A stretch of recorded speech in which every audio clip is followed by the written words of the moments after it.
The morning kicked off like any other, following the same routine that felt more like habit than intention. Even after all these years out of the military, the discipline never fades. My day began with the usual early workout, a quick bite for breakfast, and diving headfirst into the tasks at hand.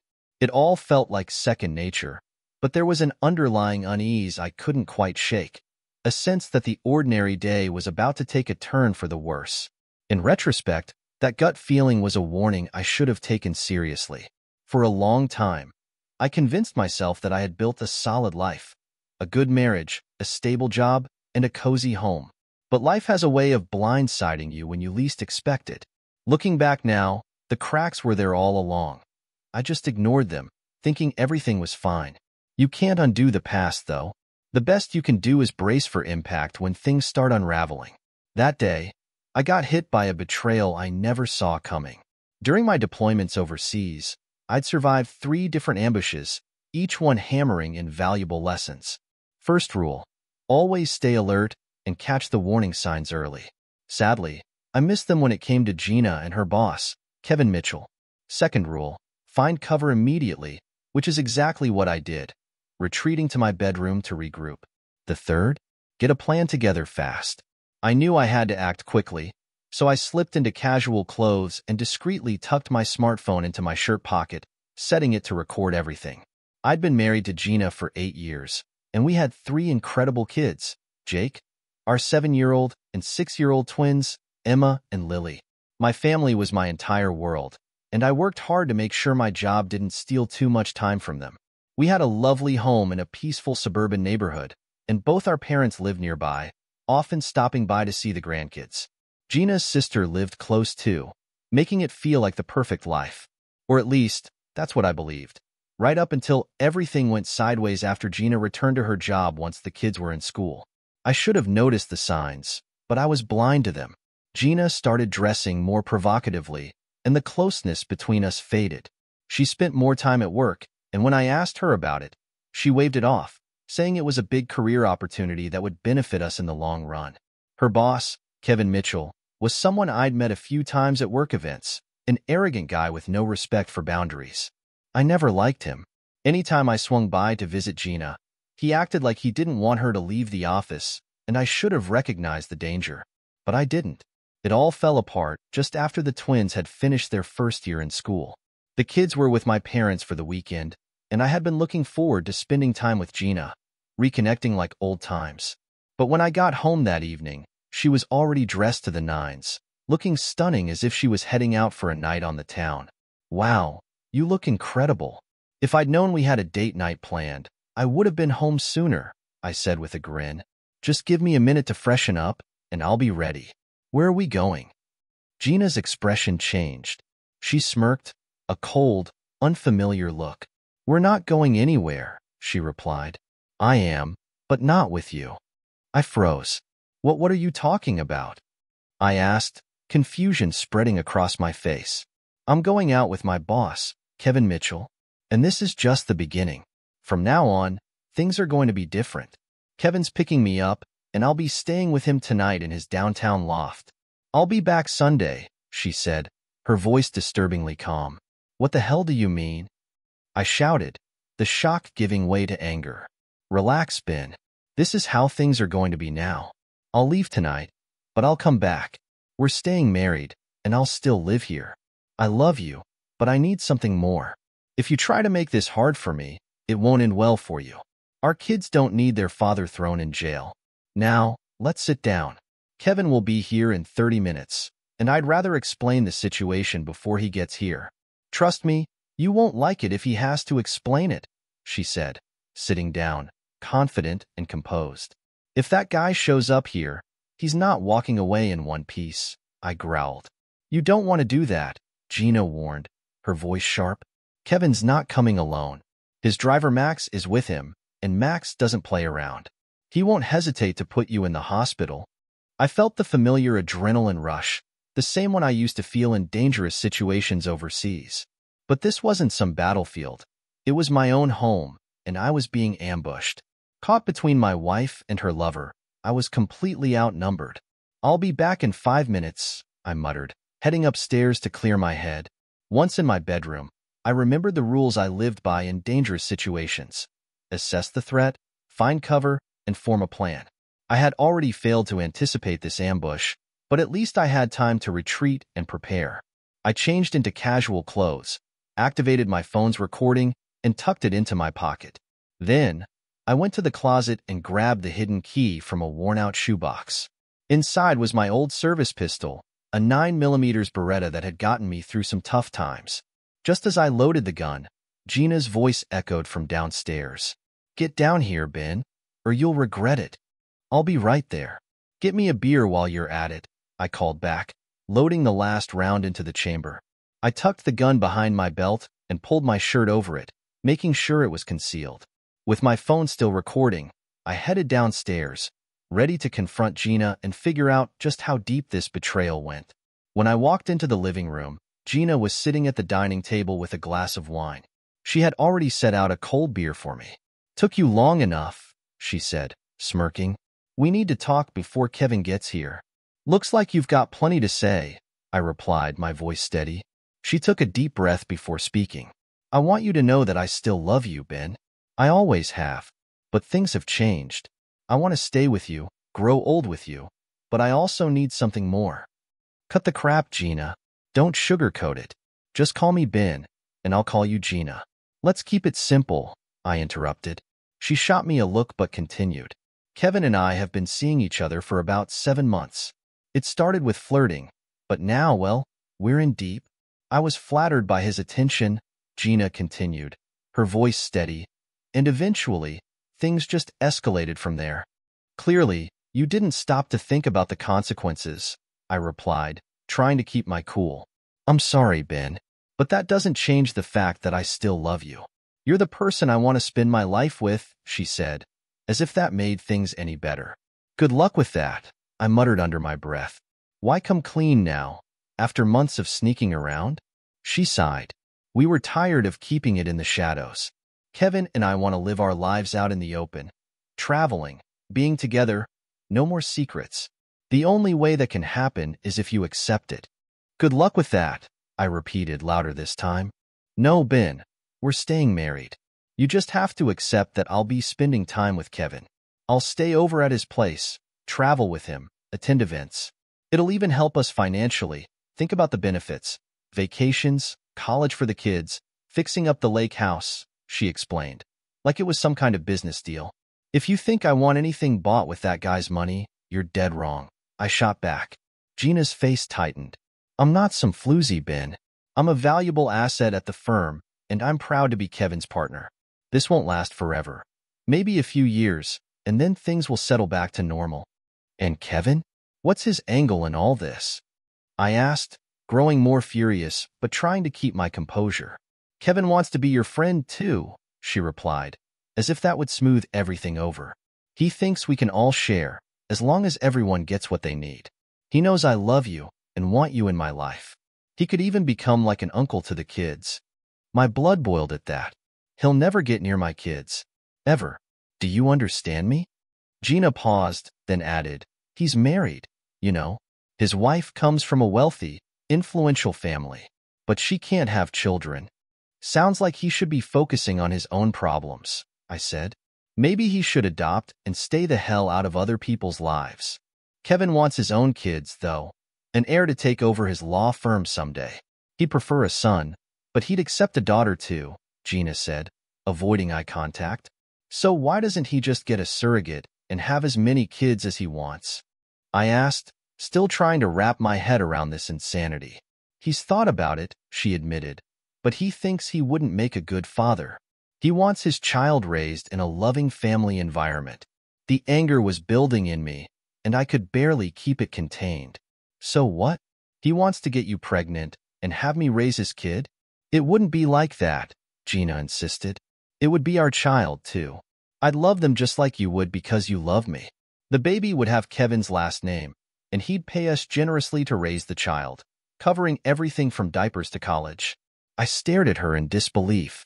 "Are you pregnant now?" "No," she answered, "but Kevin wants me to stop taking birth control soon. I told him I needed you to be on board with this first." "This just keeps getting better," I muttered. Stop saying that, Gina snapped, her patience wearing thin. I know this is hard to process, but eventually we hope you'll come around. Before I could respond, the doorbell rang. Gina rushed to answer it, and Kevin Mitchell himself walked in, casually throwing an arm around her and planting a kiss on her cheek. This just keeps getting better, I muttered again, feeling the weight of the situation closing in on me. How did he take it? Kevin asked, his voice smooth. Not well, Gina said, glancing at me. I think you need to explain the consequences, Kevin. Kevin, a tall, stocky man with graying hair and an air of superiority, stepped forward and looked me directly in the eyes. Mr. Harper, we need to talk. Talk? I should throw you out of here, I said, gritting my teeth. Kevin smirked, completely unfazed. You can try, but my driver will have you in cuffs before you get the chance. And trust me, you don't want to spend tonight in a holding cell. Why don't we sit down and talk like adults? I glanced over at the large man standing by the door, his eyes locked on me. Sighing, I relented and sat down, knowing I was outnumbered. Good. Now, here's the deal, Kevin began, his tone all business. Your wife agreed to be my personal assistant, which includes certain additional duties. We've been together for half a year, and we're tired of hiding. From now on, you'll have to accept the new arrangement. I'll take care of Gina most of the time at the office or the hotel, but occasionally, she'll entertain me here when you're away. You think I'm going to let this happen? I'll file for divorce before I stand for this garbage, I snapped. Kevin remained calm, almost bored. I'd reconsider if I were you. I'm one of the most powerful attorneys in this state, and my law firm has deep connections. If you try to divorce Gina, I'll make sure you lose everything. Your house, your savings, even custody of your kids. You'll be paying child support and alimony while I live comfortably with her. You might even lose your job. Your friends and family? They'll turn their backs on you once I'm done. I sat there, stunned, finally realizing how far Gina and Kevin were willing to go. Kevin had all the leverage, and he knew it. He was warning me that any attempt to fight back would result in severe consequences, not just legally, but physically too. Be smart, Ben. Accept the situation. Life will be easier that way. Gina's an amazing assistant, and I know we can all coexist peacefully, Kevin said, a smug smile on his face. I turned to Gina, searching her eyes. Would you really do this to me? I asked. I don't want to, Ben, she said softly, but I won't have to if you cooperate. In time, this will feel normal. You won't even think about it. Still in shock, I watched as they headed toward the door. Just before they left, I spoke up. Before you go, I've got a few things to say, I said, my voice low but steady. Kevin rolled his eyes, clearly irritated. Make it quick. I'll have a drink or two to mourn what's left of my marriage, and then I'm going to call your wife. After that, I'll ring Gina's sister, Rachel. I'm sure she'll be thrilled to tell your in-laws about all this. Kevin's expression changed, clearly not expecting that response. What did you just say? He asked, his voice tight. I ignored him. I'm not done yet, I said calmly. Tomorrow morning, I'll change all the locks. After that, I'm taking Olivia, the woman down the street, out for dinner and dancing. She's been flirting with me for months, and until now, I wouldn't have entertained the idea. But things have changed. Gina's face twisted with hurt. Ben, you can't do that. I kept going, ignoring her plea. When you come back on Sunday, you'll find all of your stuff on the front lawn. I'd suggest picking it up before the sprinklers turn on Monday morning. Kevin's face turned crimson with rage, his fists tightening as he realized his threats weren't working. Gina looked crushed. I wasn't finished. And one more thing, I added. First thing Monday, I'll be meeting with a divorce attorney. I'll file on grounds of infidelity, and I'll name you, Kevin, as a co-defendant. I'll also hit you with a lawsuit for alienation of affection and for violating your firm's ethical standards. Even if it doesn't hold up, the publicity alone will trash your reputation. Kevin's fury erupted, and he threw his overnight bag against the wall, stepping aggressively into my space, jabbing his finger hard into my chest. I resisted the urge to punch him right then and there. Listen up, you clueless fool, he spat. You have no idea who you're messing with. I'm Kevin Mitchell, head of the biggest law firm in this state. I can destroy you in court before the day's over. By the time I get back to my suite tonight, you'll be sitting in jail on trumped-up charges. You think you can take me on? You can't. I have the police, the district attorney, the judges. They all owe me favors. One wrong move, and your entire life will be over." He was on a roll, and I let him vent, my fists clenched at my sides. "If you take Olivia out tomorrow, the cops will pull you over. They'll plant drugs in your car, and you'll be facing years of legal battles. No lawyer will dare to represent you against me. Meanwhile, I'll still be enjoying your wife while you're left with nothing. Do you understand, Ben?" "Sure," I said sarcastically. "I believe every word you say."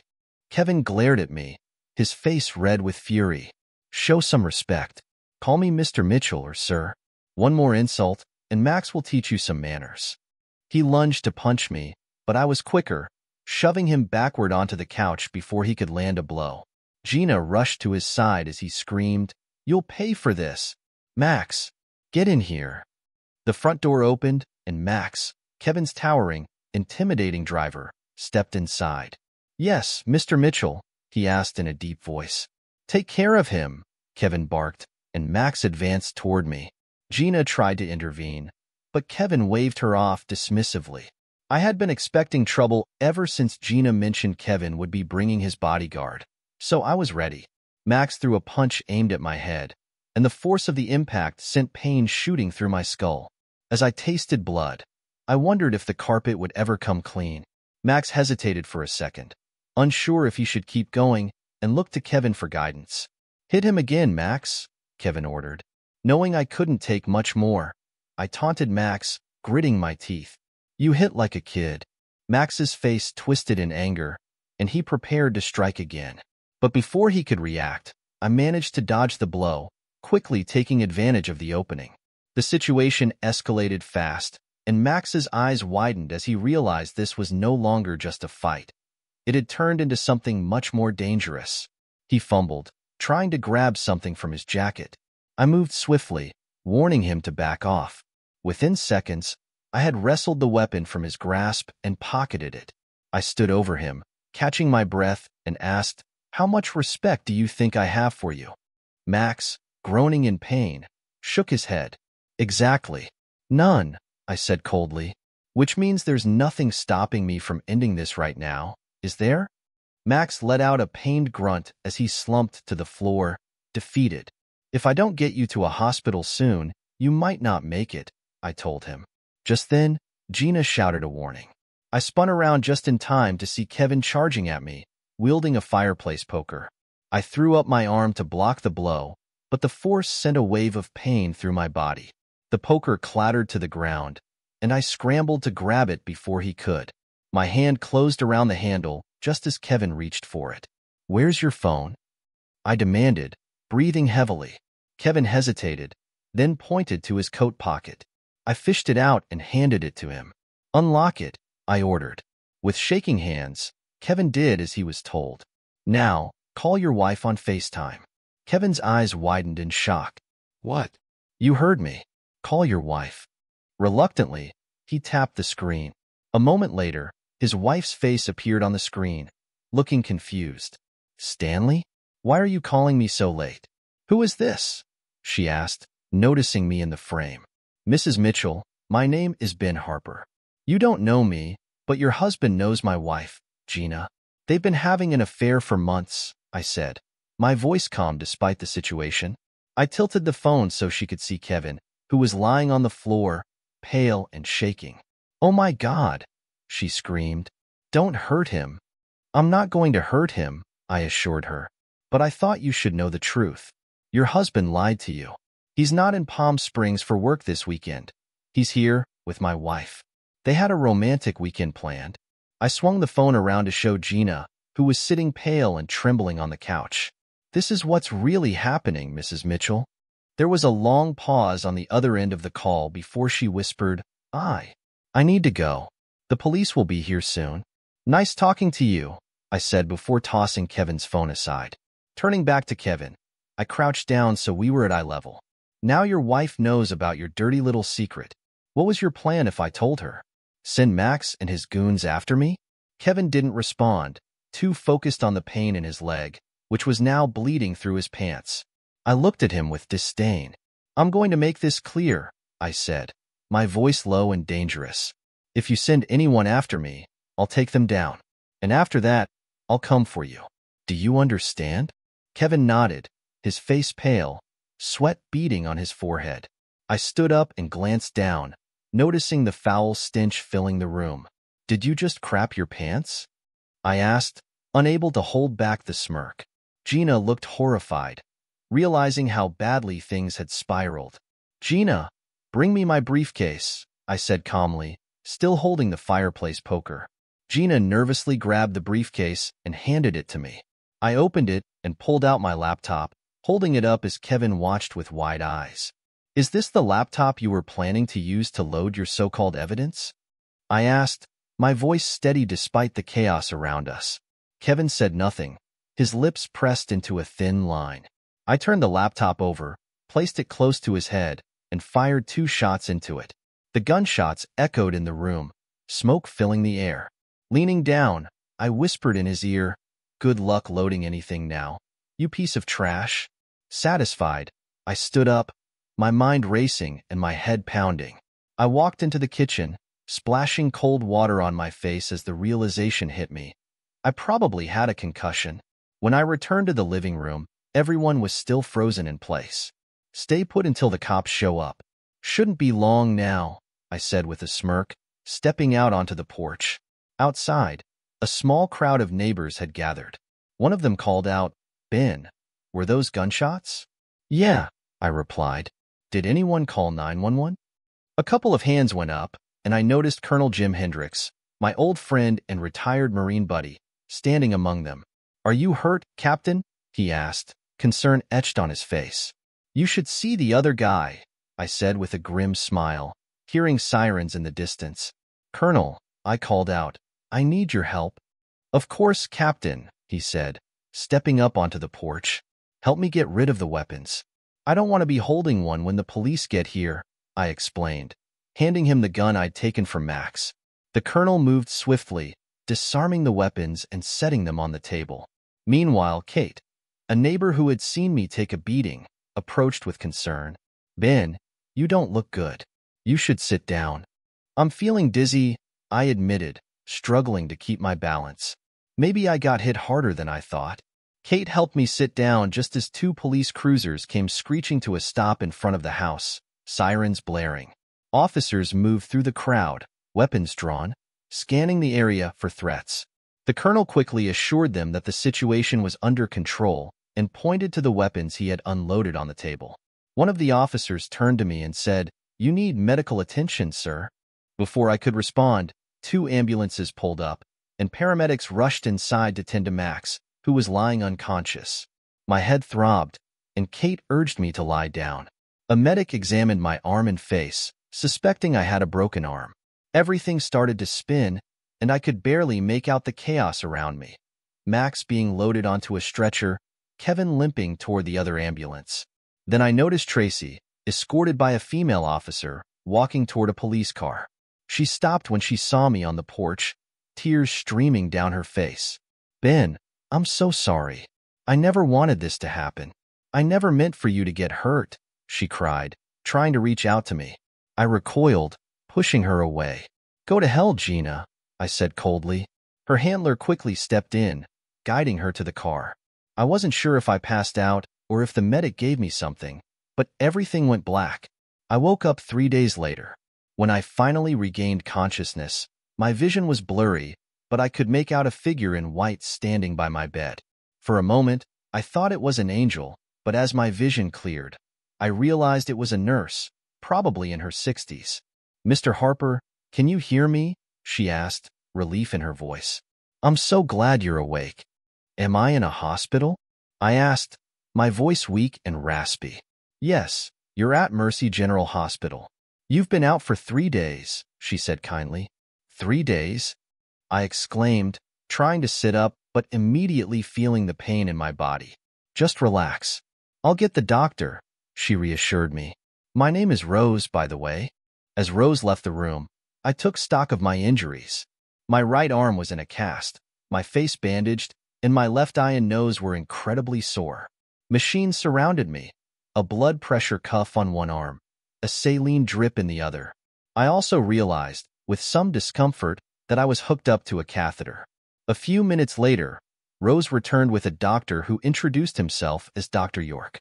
"You've been through quite an ordeal, Mr. Harper," he said, glancing at the chart. "You've got a fractured forearm, a broken nose, and a pretty nasty black eye. We kept you sedated because you also suffered a minor concussion."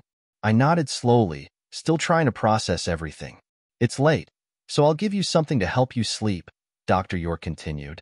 "We'll reassess in the morning." When I woke again, daylight was streaming through the window. But something was wrong. My left wrist was cuffed to the bed rail. "What the hell?" I muttered, tugging at the metal restraint. "Relax, Mr. Harper," came a voice from across the room. A middle-aged man in a suit approached, introducing himself as Detective Sergeant Adams. "Run? In this condition?" I asked, genuinely baffled. "Why would I run?" "You're under arrest," Adams replied coolly. "For what?" I asked, my mind reeling. "Assault with intent to kill, use of a deadly weapon, and a few other charges, including unlawful discharge of a firearm. These charges were filed by Kevin Mitchell on behalf of himself, Max Angelo, and your wife, Gina," he explained. I closed my eyes in frustration. I should have seen this coming. Detective Adams read me my rights and then left the room. Rose returned quietly, checking my vitals again. "I'm sorry," she said softly when I asked her about the handcuffs. I tried to lighten the mood, offering a weak smile. "Once this is over, how about I take you out for dinner?" Rose chuckled, shaking her head. "Let's get you healed first." Later, Dr. York reassured me that my injuries would heal with time. He mentioned that I'd be moved to a different room soon, under the care of another doctor. Detective Adams and some orderlies came in shortly after, wheeling me up to the third floor, where a police guard was stationed. Once in my new room, they removed the handcuffs, and I was reconnected to the machines. Before leaving, Adams informed me that I'd be appearing in court via video in a few days to enter a plea and that a public defender would meet with me beforehand. As I lay there in that sterile hospital room, everything seemed surreal. This was my life now. How did it all come to this? As I lay there in that hospital bed, I couldn't help but reflect on how fast my life had been turned upside down. One minute, I was living what seemed like a perfect life, and the next, everything was in ruins. My marriage was over, my kids were being kept from me, and I had no idea what they were being told, or who was even taking care of them. I also began to worry about my job, having been gone for 5 days without notifying anyone. The hospital staff couldn't give me any answers. On the 5th day, a young public defender named Sam Wilton showed up to discuss my case. He outlined the charges, which were the same ones Detective Sergeant Adams had mentioned. He asked how I planned to plead and suggested negotiating with the DA, hinting that I might get off with lighter charges if I admitted guilt to a few. "Not guilty," I interrupted, firm in my stance. "I'm not guilty of any of this." Sam looked surprised but continued, informing me that Gina had been staying with her sister, Rachel, and that the kids were with them. They had been told I'd be away for a long time, which hurt more than I could put into words. When I asked about my job, Sam said he could reach out to my company and explain the situation. As I looked over the charges again, one stood out: spousal abuse. "What's this?" I asked, pointing to it.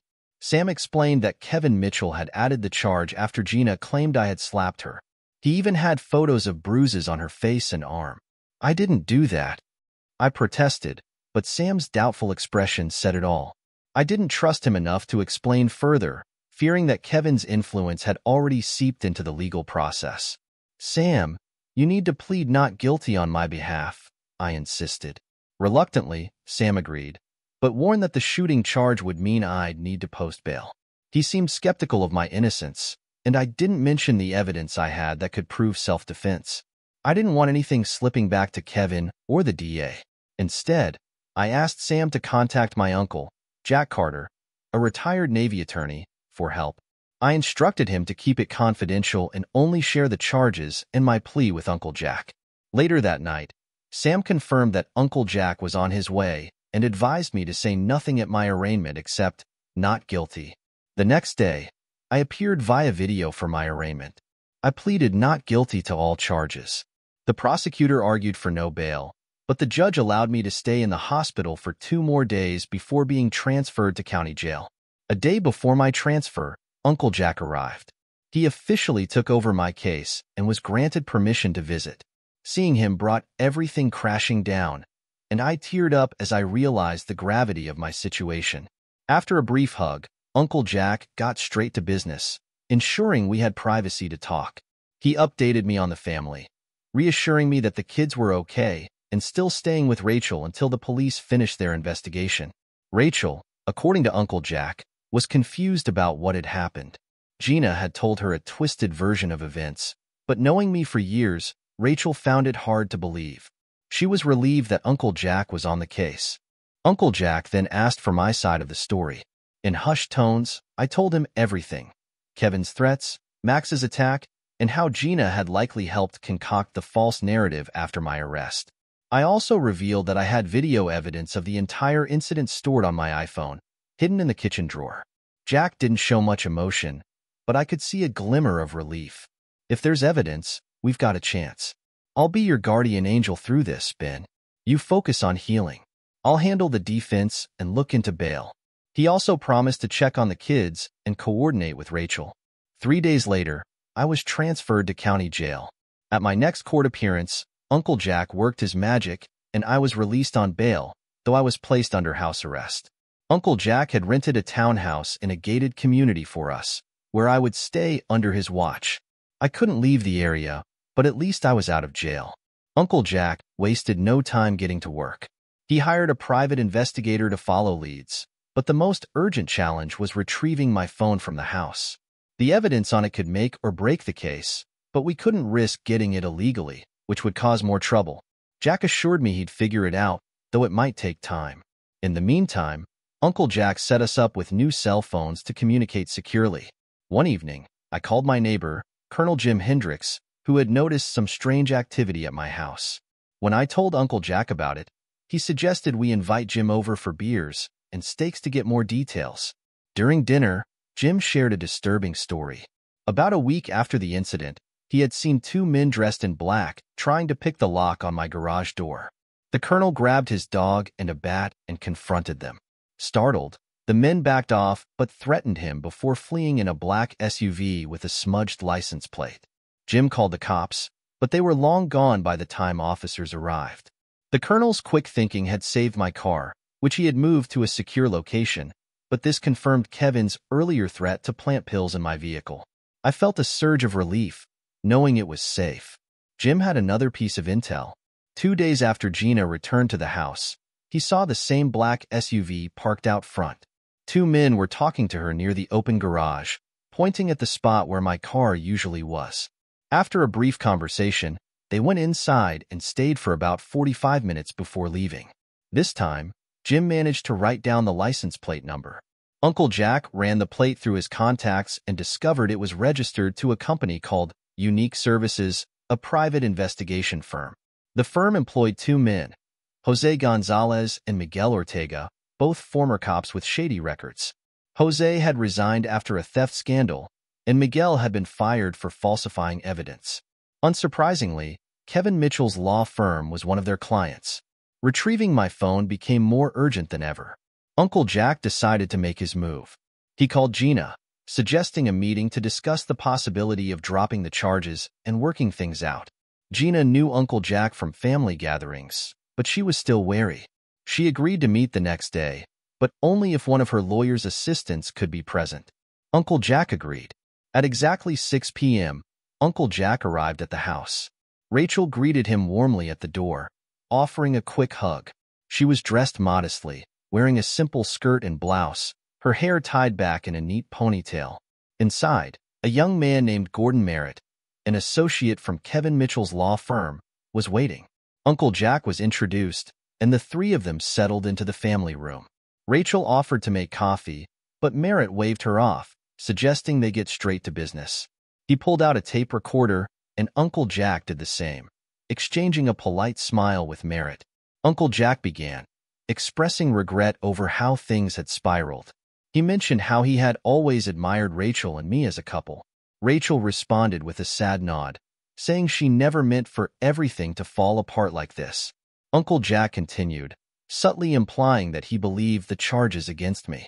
He mentioned that I had claimed Rachel and Kevin were having an affair, which had pushed me over the edge when I saw Kevin at the house. Merritt quickly interjected, stating that the evidence against me seemed strong. Uncle Jack leaned forward, thoughtfully suggesting that maybe I hadn't been in my right mind at the time, overwhelmed by the belief that Kevin was stealing my wife. Merritt considered the idea, admitting that they might be open to reducing charges, but only if I pleaded guilty to some. Do all the charges need to stick, or could some be reduced or dropped? Uncle Jack asked, sounding cooperative. Merritt glanced at Rachel before responding. I'll need to talk to Kevin. He has some influence with the DA and might want to resolve this quietly to avoid any damage to his reputation. Before the conversation ended, Uncle Jack softened his tone and reminded Rachel that I loved and missed the kids. He also added a sharp warning. If the truth came out, she could face serious charges for perjury and obstruction. He directed a similar warning to Merritt, suggesting that if he knowingly supported a false narrative, he could be prosecuted as well. With that, Uncle Jack stood up and politely asked if he could get some water. Rachel, unaware of his real intent, pointed him toward the kitchen. Once in the kitchen, Uncle Jack made sure he couldn't be seen from the family room. He opened the refrigerator loudly, then quickly searched the drawer by the sink. After a brief search, he found my iPhone hidden under a stack of dish towels. Pocketing it swiftly, he poured himself a glass of water and casually returned to the family room about 2 minutes later. Before I go, Rachel, is there anything else you'd like to say? Uncle Jack asked, standing by the door. Rachel looked nervously at Merritt, who replied on her behalf. We've said all we need to for now, Mr. Carter. If there are any changes to the charges, you'll need to cooperate fully if you want this case to go away. Uncle Jack nodded, thanked them for the meeting, and left. He didn't bring the iPhone directly back to the townhouse. Instead, he took it to a digital forensics firm, Digital Analysis Solutions, DS. He knew the importance of the video and audio recordings stored on the phone, and DS agreed to handle everything carefully. They promised to have results for us within a few days. When Uncle Jack and I visited DS, they had already transferred all the phone's data to their secure servers. They found the critical video of the incident and made several copies to ensure nothing could be lost or tampered with. We watched the video together. It clearly showed Max pulling a gun on me, and although some parts were blurry, it captured the critical moments.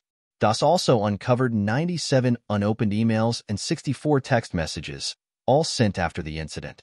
Most were from friends and family, but one suspicious message contained 27 photos that would have automatically downloaded to my phone if I had opened it. It seemed clear Kevin had tried to plant evidence on my phone after I destroyed my laptop. Uncle Jack thanked the DS team and left the phone with them for safekeeping. We took a few copies of the video for ourselves as we discussed the next steps. Uncle Jack pondered whether to present the evidence to the DA right away, which might get the charges dropped and even implicate Kevin, Max, and Rachel. However, if Kevin's influence was as strong as we suspected, the DA might try to quietly bury the case. Alternatively, we could wait until the hearing. We'd let the prosecution present its case and then drop the bombshell with our evidence, forcing them to prosecute Kevin, Max, and Rachel for perjury, obstruction, and more. That could mean serious jail time for them, and a stronger chance of me getting custody of the kids. When Uncle Jack asked me how I wanted to proceed, I didn't hesitate. Let's burn them all, I said firmly. A grin spread across Uncle Jack's face. I was hoping you'd say that, Ben. I want my Perry Mason moment in court, too. With 3 weeks until the hearing, Uncle Jack focused on preparing our case. He decided that revealing the video too early could lead to it being suppressed, so he kept it under wraps. He carefully strategized for the perfect moment to present it. A week before the hearing, Uncle Jack had to return to San Francisco for his own court obligations and to spend time with family. While he was away, I got a call from the gate guard, letting me know that Rachel was at the gate, asking to see me. My heart raced. I immediately called Uncle Jack for advice. If she wants to talk, hear her out. But remember, she's dangerous. Don't touch her. Don't lose your temper. Be polite, Uncle Jack warned. Don't worry, Uncle Jack, I replied. She's poison to me now. You know what you have to do, right? He asked, his voice firm. Yeah, Uncle Jack. I do. After hanging up, I called the gate and told security to let her through. With a few minutes to spare before she arrived, I quickly tidied up the townhouse, preparing myself for the conversation I knew was about to unfold. I cleared the legal papers from the dining table and tossed them on the bed, gathered up the empty beer cans, cleaned the kitchen, and loaded the dishwasher. I changed into a pair of Dockers and a knit sports shirt, combed my hair, and left my 3-day stubble, which gave me a more serious look. When Gina knocked, I opened the door. She looked great, clearly putting effort into her appearance, wearing a red pleated skirt and a pink cashmere sweater, her hair styled in a loose updo, and her makeup subtle. Come in, Gina, I said, stepping aside. You look great. Thank you, Ben. You look good, too, she replied, glancing over me. You've slimmed down. I've had time to work out and eat healthier, I said, motioning for her to sit on the couch. I poured her a glass of white wine and sat down next to her with my own glass of red. After a few sips, I asked, Why did you want to see me, Gina? Ben, despite everything, I still love you. I never wanted it to go this far, she began, her voice softer than I'd heard in a while. I thought you'd accept my relationship with Kevin, and we could have had a lot of money, a good life. Over time, things could have gone back to normal. I'm sorry I ruined your plans, I replied sarcastically. It wasn't my plan. It was Kevin's, she admitted. He thought he could intimidate you like he does everyone else. Neither of us expected you to fight back. Guess he underestimated me, I said, staring at her. Out of nowhere, Gina asked, Where's your car? I smirked. I moved it after Kevin threatened to plant drugs in it. By the way, what were those men doing at the house after you got back? They seemed awfully interested in the garage and the fact my car was missing. Gina hesitated, then admitted, They wanted to plant evidence.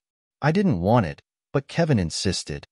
You didn't seem to mind stacking evidence against me, I said, my voice sharp. If you really love me, just tell the truth and the charges will be dropped. I can't, Ben, she said quietly. I'm in too deep. Kevin controls everything. Guess I'm out of luck then, I muttered. I shifted the conversation. What about the accusation of abuse? I've seen pictures of your bruises, but I never laid a hand on you. Gina looked down at her wine. It was Kevin's idea. He made up the story that you went crazy, accused us of having an affair, and attacked me. Max tried to help, but you shot him. To make it believable, Kevin hit me to create the bruises. We've been rehearsing the story ever since. I'm sorry, Ben. I didn't want it to go this far. I want things to go back to how they were, she added, her voice breaking slightly. That's not going to happen, I said flatly. Gina then made an offer. Kevin knows about your PTSD. He wants you to plead guilty, claiming that it triggered the incident. He'll use his influence to get you into a veterans hospital for treatment. You could be out in a year or less, and we could start over with the kids. So that was the real reason she had come. She wanted me to go along with this, promising that Kevin would help me get a light sentence at a veterans mental facility. I didn't believe a word of it, but I played along. That sounds reasonable, Gina, I said slowly, but I need time to think it over. Plus, I should talk to Uncle Jack. He might agree. I don't think he has much to work with, considering your testimony, Kevin's, and Max's. Gina looked hopeful. Please, Ben, do this for yourself. For me. For the kids. In a few years, this will all be behind us. Just a bump in the road. I laughed bitterly. A bump? You've been with another man for months, wanted me to let it slide while you slept with your boss, threatened to take my kids if I didn't go along with it, and made up lies that could put me behind bars for years. That's more than a bump in the road. That's why I want you to accept Kevin's offer. It's the easiest way out for all of us, Gina said, tears welling up in her eyes. Like I said, I'll think about it, I replied, my voice colder now. When I thought we were finished, Gina surprised me by placing her hand on mine. Maybe we could rest together for a little while, she whispered. I've missed having you in my bed. Can we just fall asleep together tonight and forget everything for a few hours? That's not going to happen, Gina, I said, firmly removing her hand. She got the message. Please consider Kevin's offer, she said as I walked her to the door. Before leaving, she gave me a hug. It felt sincere, but I didn't return it. The hearing's sole purpose was to determine if I would be held for further investigation. The prosecution, confident as ever, brought Kevin, Max, and Gina to the stand. Their stories were well rehearsed, each one sticking to the same false narrative. Uncle Jack only asked each witness a single question. Do you swear your testimony is truthful? All three answered affirmatively without hesitation. Uncle Jack had wanted to go after Jose and Miguel, the two men who had tried to break into my garage, but their involvement wasn't directly relevant to the charges against me. Since their attempt to plant evidence had failed, it couldn't be proven as part of my defense. Once the prosecution rested, it was Uncle Jack's turn. With the court's permission, he stood and addressed the judge. The defense would like to introduce a videotape of the events as evidence, he said calmly, holding up the critical piece of our case. This tape is exculpatory, Your Honor, Uncle Jack stated firmly. Just then, the assistant prosecutor objected. This is new evidence that hasn't been presented for review. There's a reason for that, Uncle Jack explained. The defense fears bias from the district attorney and the court, and that our evidence will be unfairly blocked. Do you have proof that the district attorney is compromised, Mr. Carter? The judge asked, raising an eyebrow. The proof is on the video, Your Honor, Uncle Jack replied. The judge, visibly annoyed, started to rise. Then you and the prosecution will come to my chambers, where I will review the tape and decide on its admissibility. Uncle Jack interrupted. No, Your Honor, we won't do that. Why not? The judge demanded, his frustration growing at Uncle Jack's defiance.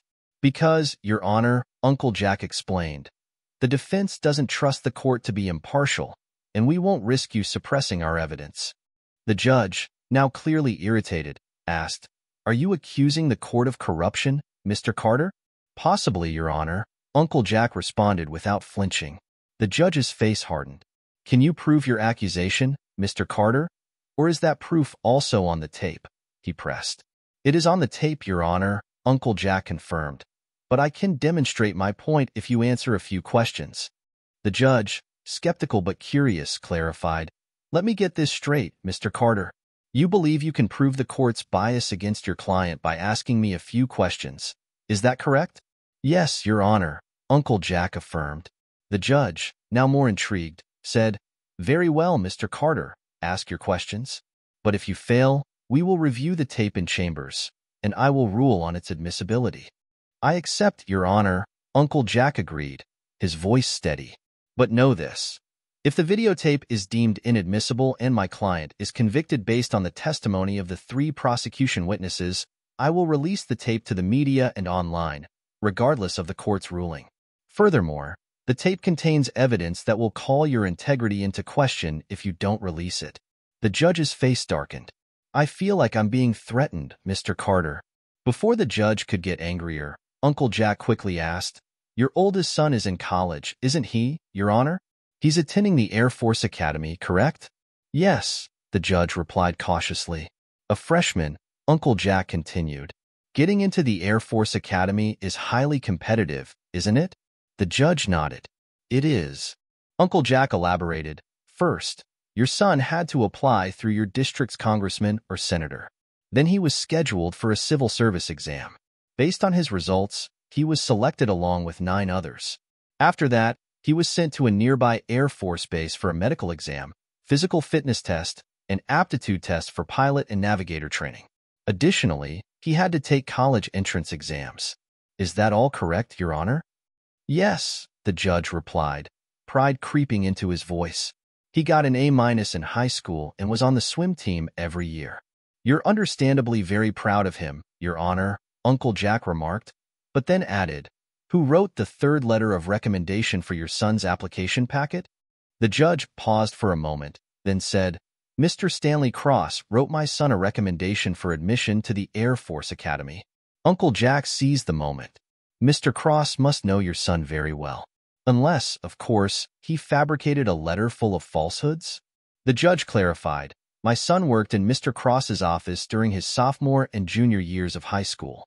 He wants to be a lawyer someday. So Mr. Cross is a family friend? Uncle Jack pressed. He's more of an acquaintance than a family friend, the judge said carefully. We are professional associates in some legal organizations I belong to. So now, Your Honor, Uncle Jack concluded, you can understand the defense's concerns about your impartiality in this case. The judge shifted uncomfortably. You've put me in a position that questions my integrity, counselor. Let me assure you that any association with Mr. Cross will not influence my decisions. But you've raised a matter of perception. There was a long pause as the judge reflected. Finally, he looked up and said, Turn on the video, counselor. Uncle Jack signaled for the bailiff to dim the lights and lower the projection screens on either side of the judge's bench. He turned to me and whispered, Showtime, Ben. Then he pressed the enter key, and the video began to play. The entire scene unfolded before the judge, the prosecution, and the courtroom audience.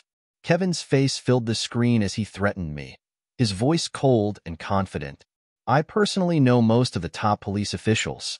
I'm friends with many of the attorneys in the DA's office. I've even had fun with some of them, Kevin boasted in the video. An audible gasp came from the prosecution bench.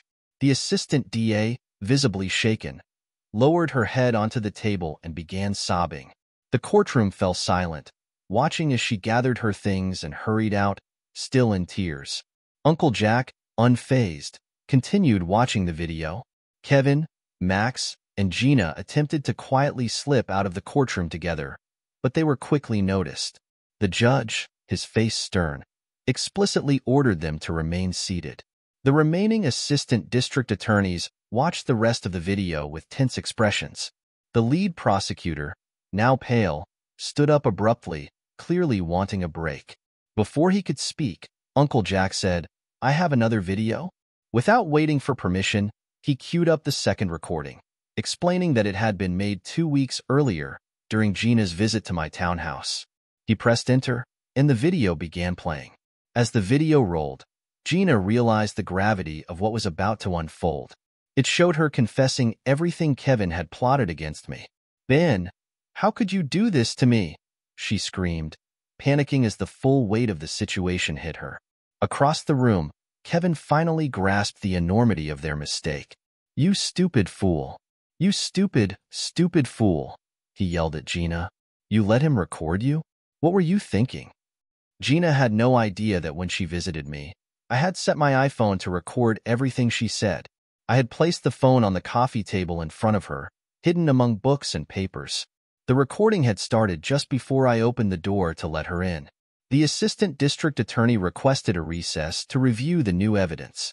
Uncle Jack calmly handed over copies of the videotapes on DVDs. The judge adjourned the trial until the next morning.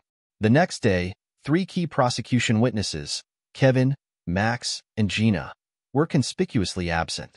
Instead of the acting district attorney, the county's real district attorney sat at the prosecution table. The judge allowed him to speak first. I'll be brief, Your Honor, the district attorney began. First, all charges against Mr. Harper are dismissed.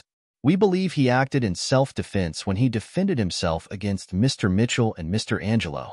It was a rather violent self-defense, but it was self-defense nonetheless.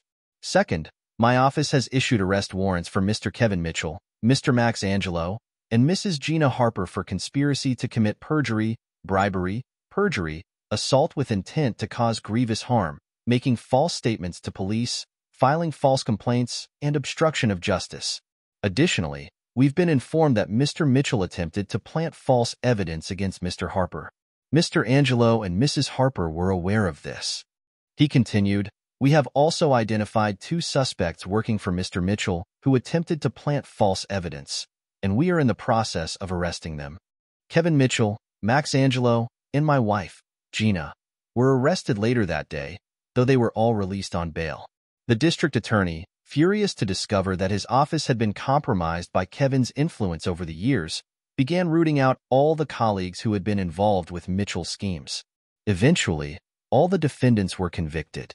Kevin was the only one who pled not guilty, which proved to be a mistake as both Max and Gina pled guilty and testified against him. Kevin was sentenced to 11 years in prison, while Max received a 7-year sentence. Gina was sentenced to 5 years. Jose and Miguel, the 2 men hired by Kevin to tamper with evidence, were also arrested for obstruction of justice and evidence tampering. The district attorney played them against each other until Miguel broke down and confessed, hoping for a lighter sentence. Both ended up serving long prison terms. Kevin was held in county jail until he was transferred to state prison. Max and Gina, however, were given 2 weeks to get their affairs in order before surrendering to the sheriff. Max spent that time preparing his family for his 7-year absence, hoping for parole and 4 years with good behavior, as his lawyer had advised.